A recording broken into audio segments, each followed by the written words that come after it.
Meus irmãos, irmãs, a graça e a paz de nosso Senhor Jesus seja com todos.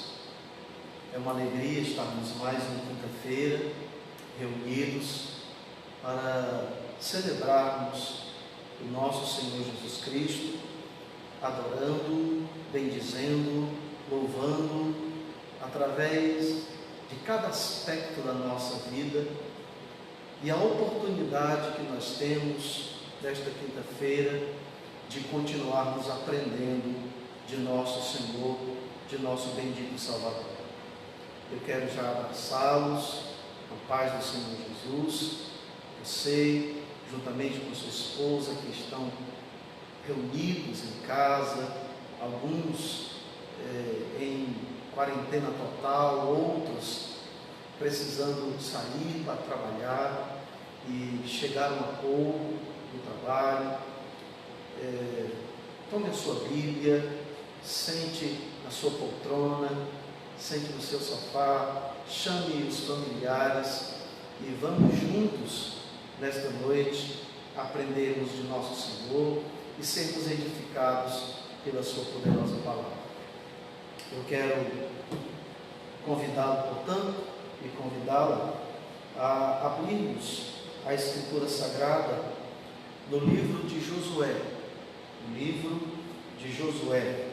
o capítulo 3, livro de Josué, o capítulo 3. Nós vamos ler aqui alguns versos para a nossa meditação nesta noite abençoada que Deus tem nos dado. Josué, capítulo 3, a partir do verso 1. Diz assim a Escritura Sagrada: Levantou-se, pois, Josué de madrugada, e tendo ele e todos os filhos de Israel partido de Sitim, vieram até o Jordão e pousaram ali antes que passassem. Sucedeu ao fim de 3 dias que os oficiais passaram pelo meio do arraial e ordenaram ao povo, dizendo: Quando virdes a arca da aliança do Senhor vosso Deus, e que os levitas, sacerdotes, a levam, partireis vós também do vosso lugar e a seguireis. Contudo, haja a distância de cerca de 2.000 côvados entre vós e ela. Não vos chegueis a ela, para que conheçais o caminho pelo qual haveis de ir, visto que, por tal caminho, nunca passastes antes. Disse Josué ao povo: Santificai-vos, porque amanhã o Senhor fará maravilhas no meio de vós. E também falou aos sacerdotes, dizendo: Levantai a arca da aliança e passai adiante do povo. Levantaram, pois, a arca da aliança e foram adiante, andando adiante do povo.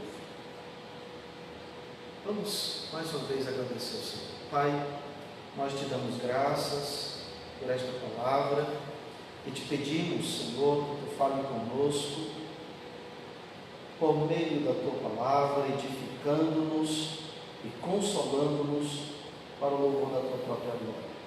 Em nome de Jesus Cristo, é o que nós te pedimos e já te agradecemos.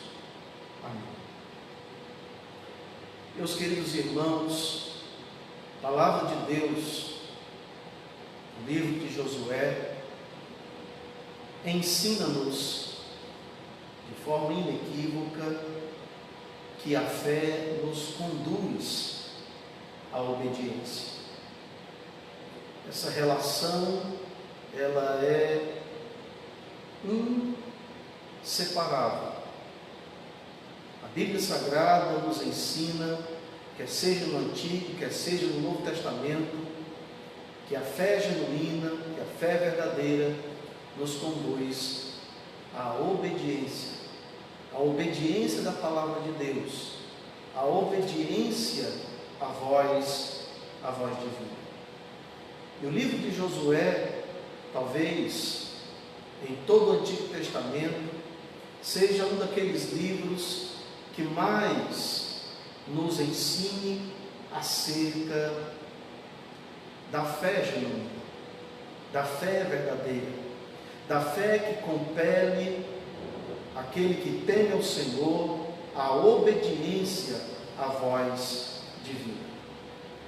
A palavra de Deus nos diz, no livro aos Hebreus, a carta aos Hebreus, no capítulo 11, verso 1, que a fé é o firme fundamento das coisas que se esperam e a prova daquelas que não se veem.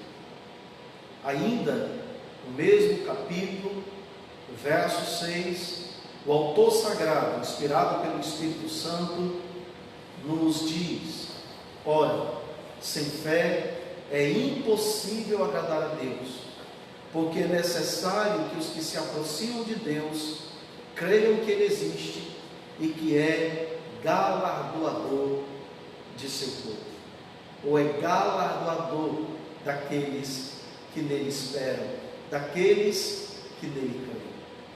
Meus amados irmãos, esse texto insere-nos na ocasião em que os filhos de Israel estavam na iminência de colocar os seus pés na terra prometida, a terra que Deus havia prometido a Abraão, a Isaque, a Jacó e aos seus descendentes. A palavra de Deus nos diz que os filhos de Israel chegaram à região de Sintim, que ficava próximo a Jericó, aquém do rio Jordão. Josué, por sua vez, aquele que o próprio Deus escolhera para tomar o lugar de Moisés e liderar o povo à conquista da terra prometida. E diz-nos a Escritura que ele envia 2 espias. Estes então partem rumo a Jericó, e diz-nos a Escritura Sagrada que eles chegam à casa de uma mulher chamada Raabe, que, conforme a própria Escritura, era meretriz, e a graça de Deus agia acolhendo aquela mulher, e ela, cheia de fé no Deus de Abraão, de Isaque e de Jacó, esconde os espias. Estes voltam com notícias alvissareiras no arraial dos hebreus. Estes preparam-se para lograr êxito na conquista da cidade de Jericó, mas diante deles havia o rio Jordão. E então eles levantam o arraial e aproximam-se, ficam às margens do rio Jordão, que estava cheia pelas suas ribanceiras. E então Deus, na sua infinita graça e na sua incomensurável misericórdia, instrui a Josué a preparar o povo para a travessia do rio Jordão. Lembremos-nos, amados irmãos, que este povo já estava peregrinando no deserto há 40 anos. Toda uma geração havia sucumbido no deserto, e agora estava ali, às margens do rio Jordão, uma outra geração que também crescera no deserto e que ouvira por meio de seus pais a promessa que Deus havia feito a Abraão, Isaque e Jacó. Estavam eles na iminência de pisar os seus pés, a planta dos seus pés, na terra que manava leite e mel. Contudo, diante deles, o impossível. Contudo, diante deles o imponderável, uma adversidade que estava para além das suas habilidades, das suas aptidões e da sua capacidade de transpô-la. O rio Jordão estava sobre eles, ou estava diante deles, cheio pelas suas ribanceiras. Então, eles dependem única e exclusivamente de Deus para transpor o rio Jordão e finalmente colocar os seus pés na terra que Deus havia prometido a Abraão, a Isaque e a Jacó. E diz-nos a palavra de Deus, amados, que Deus, o próprio Senhor, instrui a Josué, preparando o povo para a travessia do rio Jordão.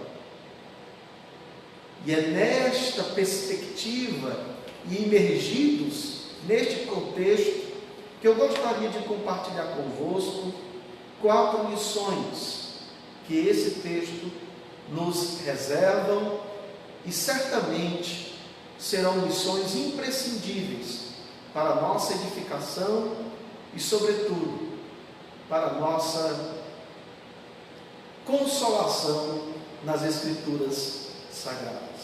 A primeira lição que claramente nós aprendemos com esse texto é que nós devemos seguir a direção de Deus. Observem, amados irmãos, no verso 2 e no verso 4, o que diz a Escritura. Sucedeu ao fim de 3 dias que os oficiais passaram pelo meio do arraial e ordenaram ao povo, dizendo: quando virdes a arca da aliança do Senhor, vosso Deus, e que os levitas sacerdotes a levam, partireis vós também do vosso lugar e a seguireis. Contudo, haja a distância de cerca de 2.000 côvados entre vós e ela. Não vos chegueis a ela, para que conheçais o caminho pelo qual haveis de ir, visto que, por tal caminho, nunca passastes antes. Percebam, amados irmãos, que esta porção da Escritura revela-nos ao cheio pela sua ribanceira. E no que tange a orientação dos oficiais do povo, era necessário que a arca do concerto, a arca da aliança, levada, conduzida pelos levitas e sacerdotes, fossem à frente. E o povo, por sua vez, deveria segui-la, guardando uma devida distância recomendada pelo próprio Deus. Amados, esse texto nos instrui e nos revela uma lição primordial para aqueles que esperam no Senhor, para aqueles que creem em Deus. Nós vivemos, amados irmãos, em um contexto totalmente distinto no âmbito dos acontecimentos de Josué e do povo de Israel. Mas o que permanece, amados irmãos, como princípio também para a nossa geração, para o contexto em que nós estamos vivendo, são adversidades as quais estão para além das nossas forças. São intempéries que se nos apresentam, que nós, pelos nossos próprios recursos, somos incapazes de transpô-las. É nesse momento que nós entendemos, amados irmãos, que nós temos um Deus que cuida de nós, um Deus que está conosco, um Deus que nos conduz, um Deus que nos ensina, um Deus que nos orienta, um Deus cuja sua presença é real em favor e entre o seu povo. A arca do concerto, amados irmãos, simbolizava a presença de Deus. E a instrução divina é que o povo siga, que o povo ande após os levitas e sacerdotes que carregavam, que conduziam a arca do concerto. E a orientação divina é para que o povo de Israel então siga os sacerdotes e os levitas que conduziam a arca do concerto, símbolo da presença de Deus. A arca do concerto também simbolizava a aliança que Deus fizera com Israel. A aliança de ser o seu Deus, de conceder-lhe as bênçãos que Ele mesmo prometera para o louvor da sua própria glória. Amados irmãos, nós, enquanto povo de Deus, também precisamos seguir a direção de Deus.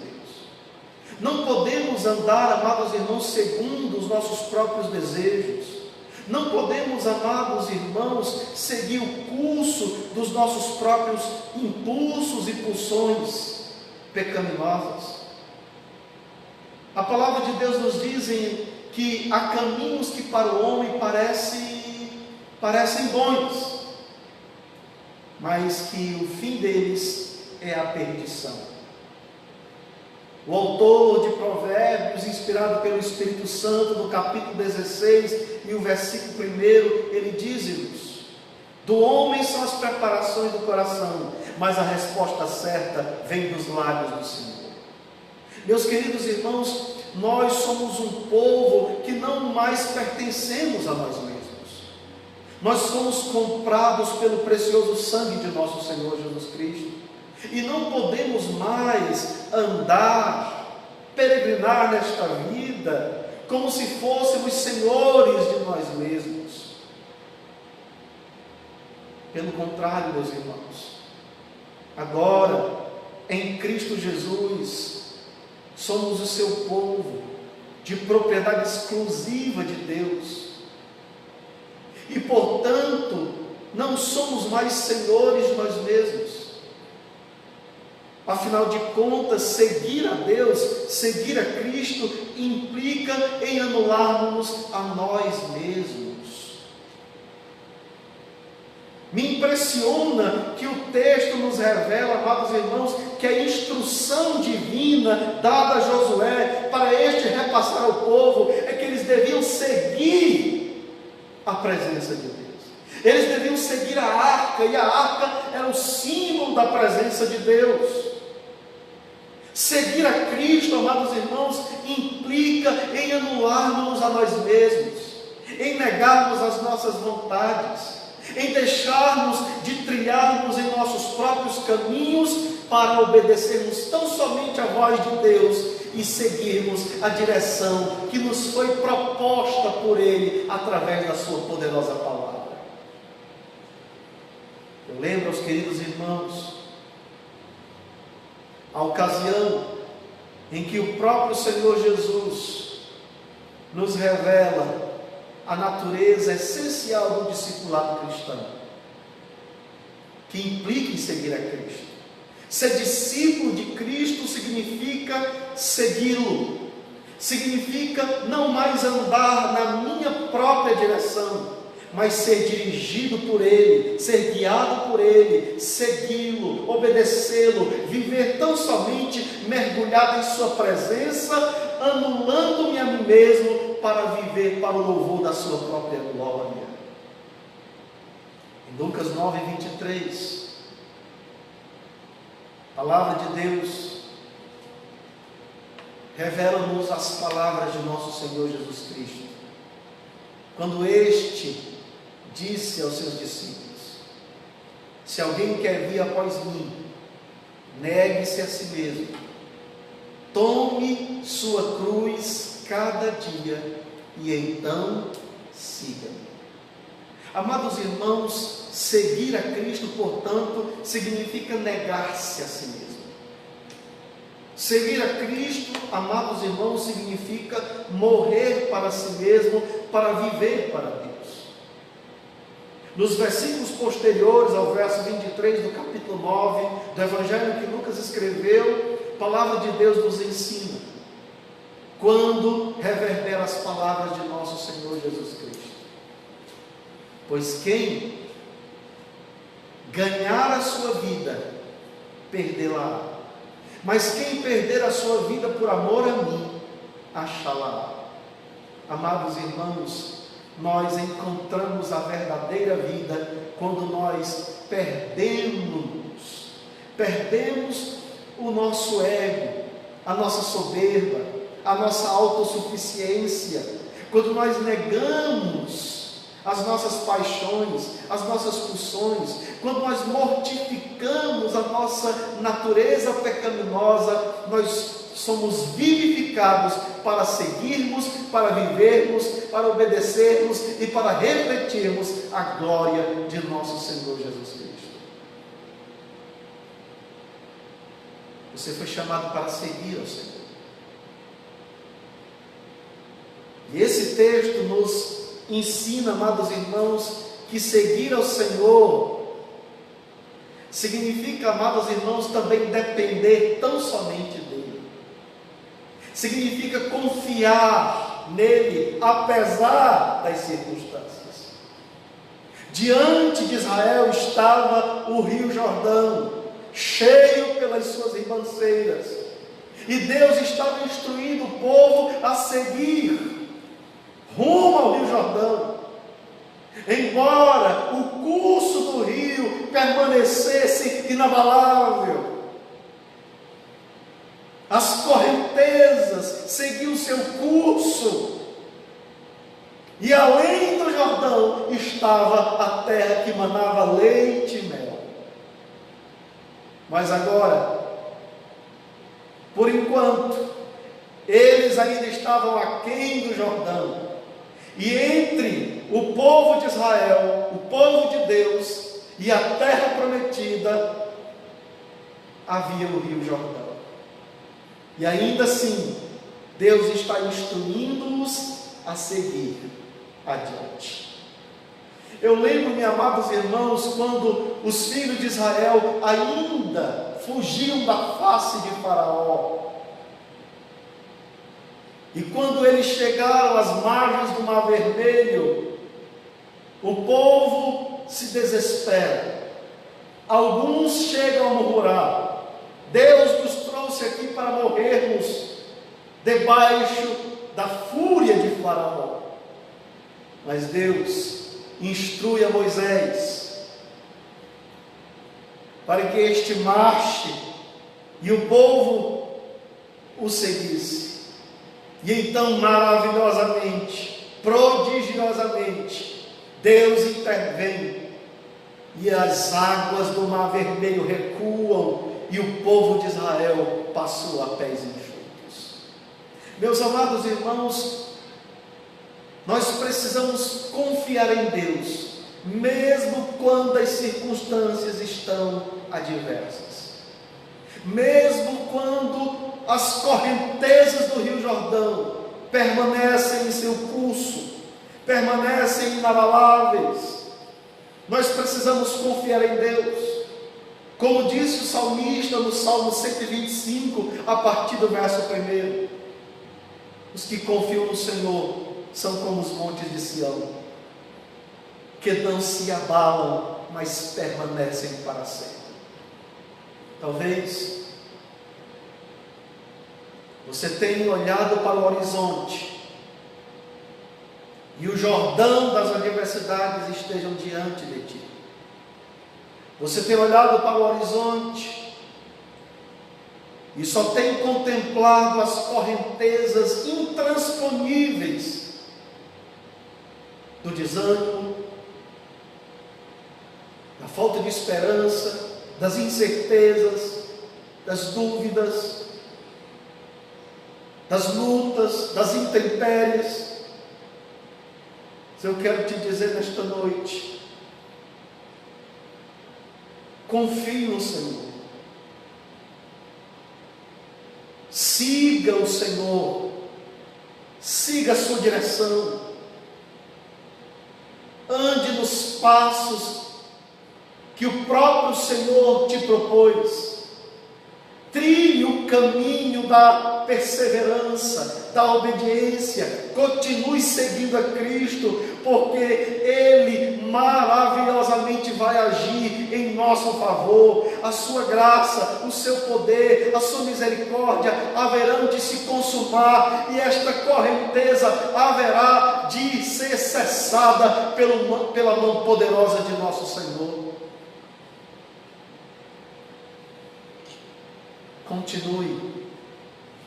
Continue seguindo adiante, não desvaneça, não desista, não olhe para trás. Não há, amados irmãos, em nenhum momento a possibilidade de nós encontrarmos qualquer relação entre a fé e a desobediência. A fé verdadeira nos conduz à obediência, e Deus havia ordenado para que Israel seguisse a arca, e embora eles contemplassem as correntezas impetuosas do Rio Jordão, eles marcharam, eles seguiram a arca do concerto, não vacilaram, e Deus lhes concedeu a vitória. Uma outra lição importante, amados irmãos, que emerge do texto, é que a vitória só vem do Senhor. A nossa vitória, amados irmãos, não está em nossos esforços, em nossas habilidades, em nossos recursos, em nossa inteligência ou em nossa capacidade cognitiva, em nossa sabedoria. A nossa vitória não vem, amados irmãos, de agentes políticos.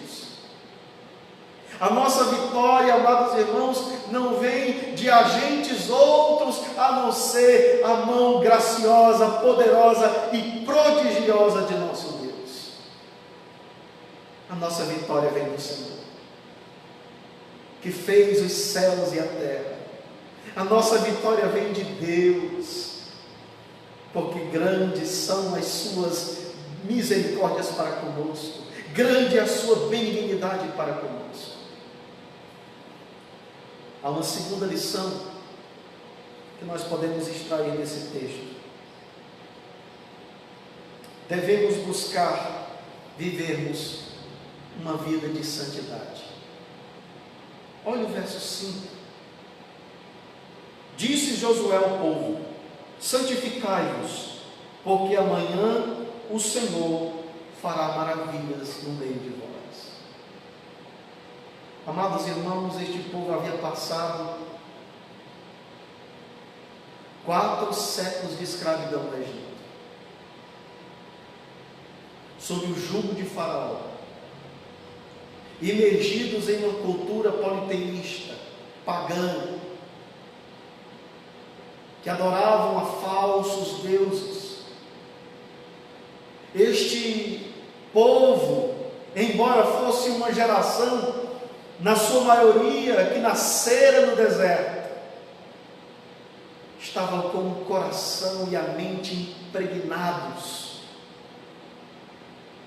da idolatria, da falsa adoração. E isso fica tão notório, amados, no relato bíblico, que o livro de Êxodo, no capítulo 32, diz-nos que quando Moisés subir ao Monte Horebe para receber do Senhor as tábuas da lei, passando-se os dias, este povo desejou retornar para o Egito. Este mesmo povo desejou em seu coração voltar para o Egito. E Estevão, no seu sermão em Atos capítulo 7, no verso 39, diz-nos que de fato eles voltaram para o Egito. Eles voltaram para o Egito em seus corações. Eles precisavam ser libertados das algemas da idolatria. Eles precisavam ser libertados das algemas da falsa religião, da falsa adoração, que eles ainda traziam consigo desde o Egito. E para atravessar o Rio Jordão e pisarem na terra prometida, eles precisavam ser libertados deste jugo. Eles precisavam quebrar estas correntes da adoração a outros deuses, correntes que ainda os aprisionavam. E Deus, portanto, está orientando a Josué para que o povo buscasse. Meus amados irmãos, semelhantemente, nós devemos, na trajetória da nossa vida cristã, diante do enfrentamento das adversidades, de um mundo que é hostil aos valores do Evangelho, devemos buscar a santidade, devemos buscar sermos santos, devemos buscar refletir o caráter de Deus, o caráter de Cristo em nossa vida. E nesse texto especificamente, o autor revela-nos a santificação como uma responsabilidade humana, revela-nos a santificação como uma responsabilidade do cristão, como uma responsabilidade do crente. O texto é específico e afirma: santificai-vos. E embora nós saibamos que a Bíblia fala-nos de dois aspectos relacionados à santificação: a santificação posicional, que é a obra que Deus realiza em nós, pelo Espírito Santo, nos santificando e nos moldando ao caráter de Cristo, nos cristificando. O outro aspecto ressalta a nossa responsabilidade de diligentemente nos esforçarmos com todo o nosso ser para vivermos em santidade.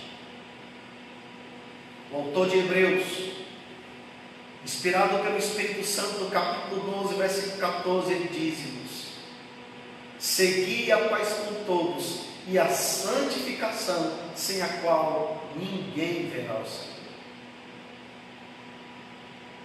A primeira carta de Paulo aos Tessalonicenses, no capítulo 5, verso 23, o apóstolo São Paulo diz-nos: e o Deus de paz vos santifique em tudo, em todo o vosso ser, em todo o vosso corpo, alma e espírito, sejam plenamente conservados para o dia de Cristo Jesus. Na primeira carta de Paulo aos Coríntios, no capítulo 1, a partir do versículo 2, o apóstolo São Paulo diz-nos, originalmente falando à igreja de Corinto: a todos vós que sois santificados em Cristo Jesus e chamados para serem santos. Meus amados irmãos, nós somos chamados para a santidade. Nós somos chamados para vivermos uma vida, amados, que reflita o caráter de nosso Senhor Jesus Cristo.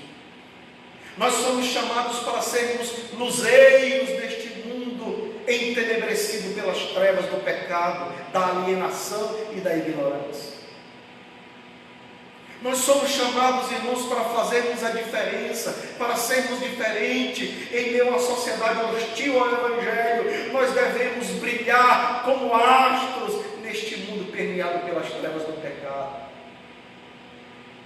Nosso Senhor Jesus, no Sermão da Montanha, em Mateus capítulo 5, a partir do versículo 14, ele diz-nos: vós sois a luz do mundo. Vós sois o sal da terra. Se o sal for insípido, não pode salgar. Portanto, deve ser lançado fora para ser pisado pelos homens. não se coloca um luzeiro debaixo da mesa. Pelo contrário, coloca-se em cima da mesa, porque embaixo ela fica impedida de iluminar o ambiente. Mas em cima do alqueire ou em cima da mesa, ela iluminará todo o ambiente. Meus amados irmãos, nesses dias tão conturbados em que nós vivemos, em dias tão acrisolantes, a igreja não pode esquecer da sua vocação. A igreja não pode esquecer do seu chamado. A igreja não pode esquecer da vocação para o qual o próprio Cristo a vocacionou, o próprio Cristo a chamou, o próprio Cristo a capacitou. Sermos santos, santos como é o nosso Senhor. É esta palavra que nós encontramos na epístola do apóstolo São Pedro, quando este escreve no capítulo 1, no verso 18: sede de vós santos em toda a vossa maneira de viver, em todo o vosso proceder. Amados irmãos, em cada aspecto da nossa vida, nós devemos refletir o caráter de Cristo.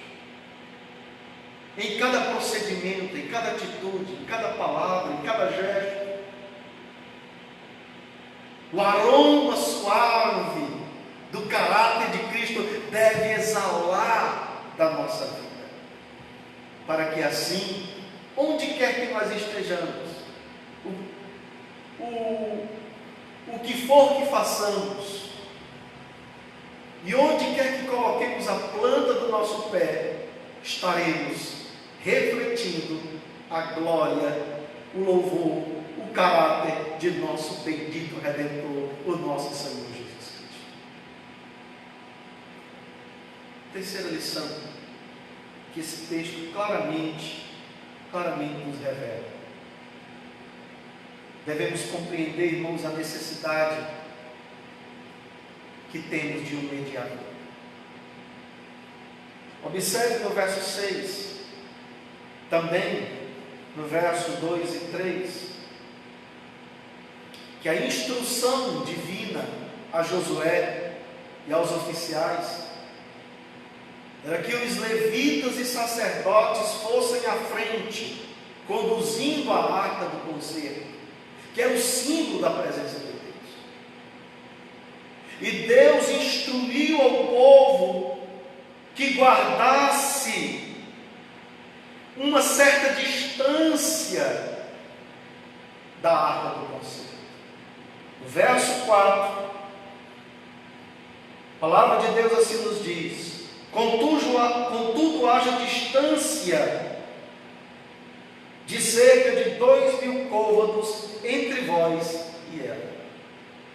Amados irmãos, esse texto lembra-nos de que nós não podemos nos aproximar de Deus munidos de nosso próprio caráter, ou munidos de nossos próprios esforços, de nossa própria justiça.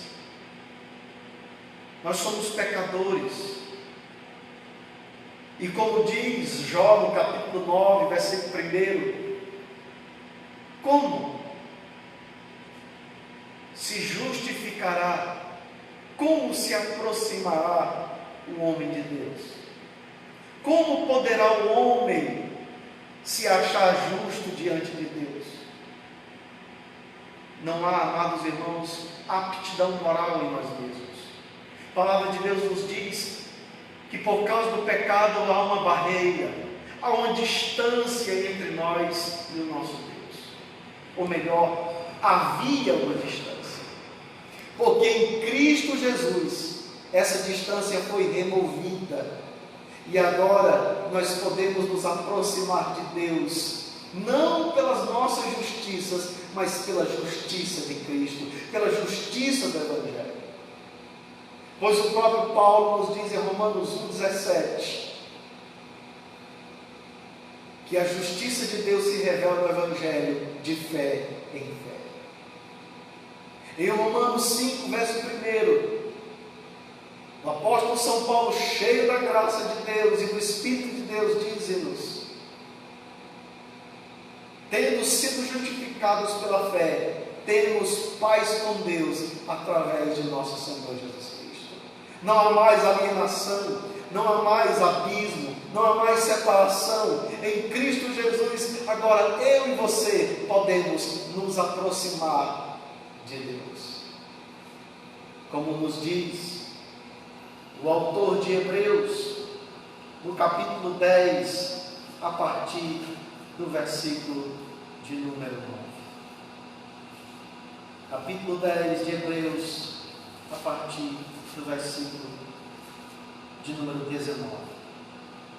Tendo, pois, irmãos, a intrepidez para entrar no Santo dos Santos, pelo sangue de Jesus, pelo novo e vivo caminho que Ele nos consagrou pelo véu, isto é, pela sua carne, e tendo grande sacerdote sobre a casa de Deus, aproximemo-nos com sincero coração, em plena certeza de fé, tendo o coração purificado da má consciência e lavado o corpo com água pura.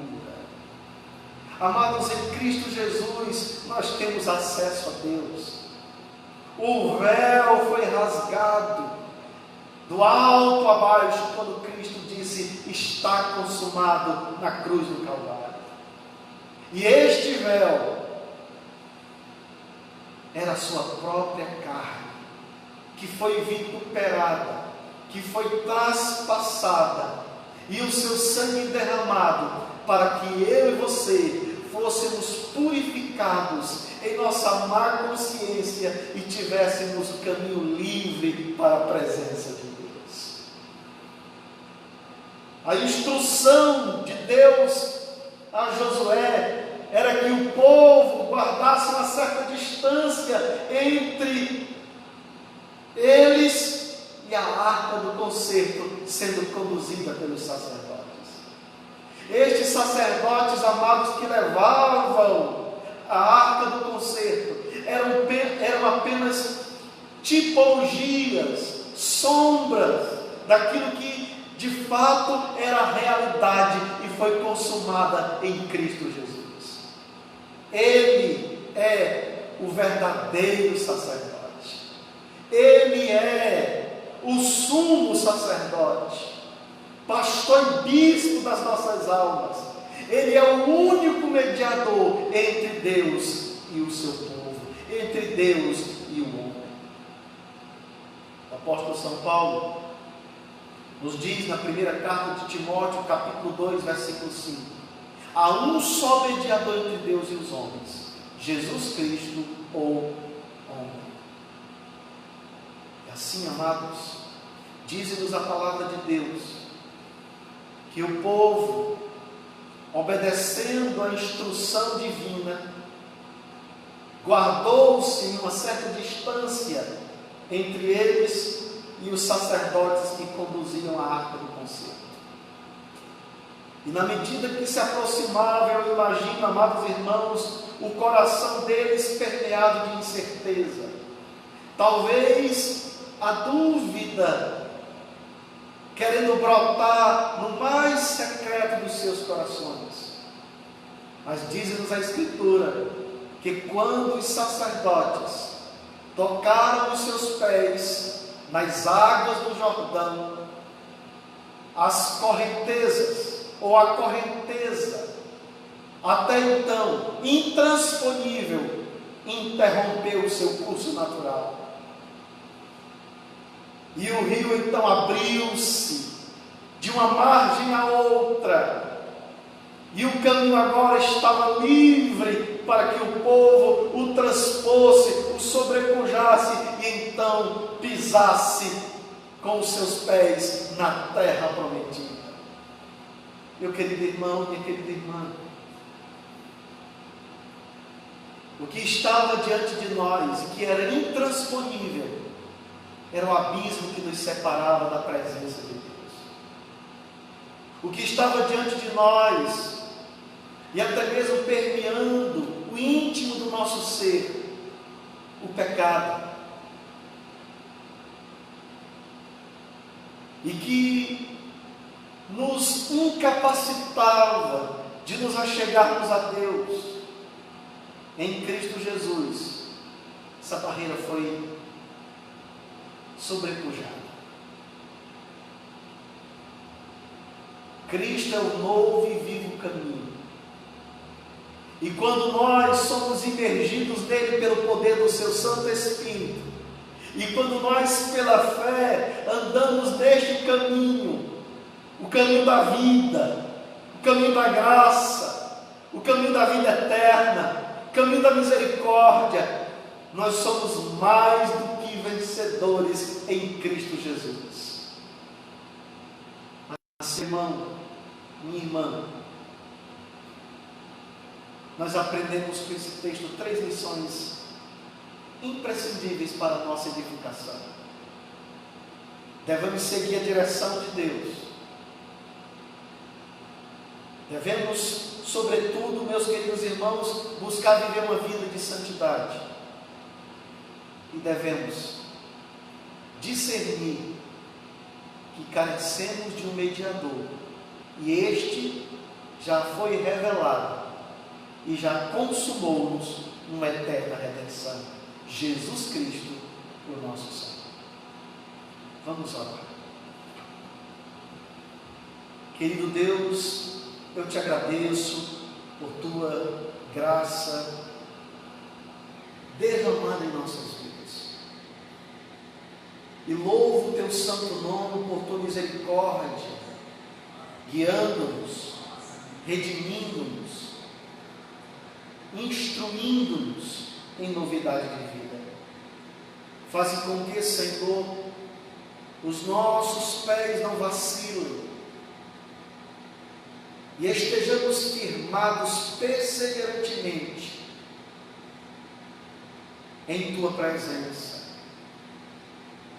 para que os jordões da nossa caminhada não desanimem-nos. Antes, Senhor, encoraja-nos pelo teu Espírito e lembra-nos de que não há Jordão, não há adversidade que em teu nome a tua igreja não possa sobrepujar, não possa transpor. Para o louvor da tua própria glória, nós te pedimos em nome de Jesus.